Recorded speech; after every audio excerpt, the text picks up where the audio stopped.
Anim na hospital bills ang naisabatas sa BTA Parliament sa pangunguna ni MP Dr. Hashemi Dilangalen sa taong 2025. Bukod dito, may mga proposed measures din na inihain ng mambabatas at resolusyon na nakatuon sa pagpapalakas sa mga programang pangkalusugan at nutrisyon sa rehiyon. Ang kwento ng mga programa at batas kaugnay sa kalusugan mula kay Marcus Uy. Binigyang diin ng mambabatas sa kanyang 2025 Accomplishment Report ang tatlong haligi ng kanyang advokasya, kalusugan, nutrisyon at disaster preparedness na nagsisilbing gabay sa pagbalangkas ng mga batas at programang naglalayong palakasin ang serbisyong panglipunan sa rehiyon. Tampok dito ang 6 na hospital bills na naisabatas noong 2025 na magpapalawak at magpapahusay sa mga serbisyong pangkalusugan sa iba't ibang lalawigan ng BARM.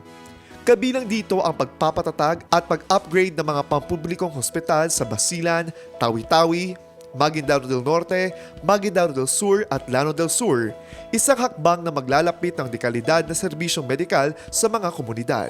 Bukod sa mga hospital laws, ilan sa mga mahalagang panukalang batas na inihain ng mambabatas noong 2025 ang BARM Water Safety in Schools Act, Community-Based Physical and Rehabilitation Medicine Program at Community-Based Senior Citizen Health and Wellness Programs.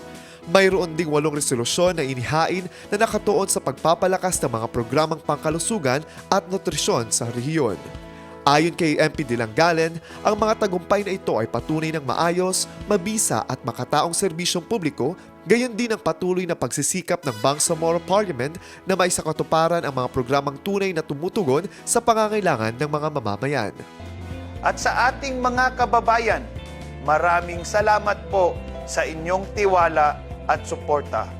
Kayo ang nagsilbing inspirasyon namin sa bawat gawain.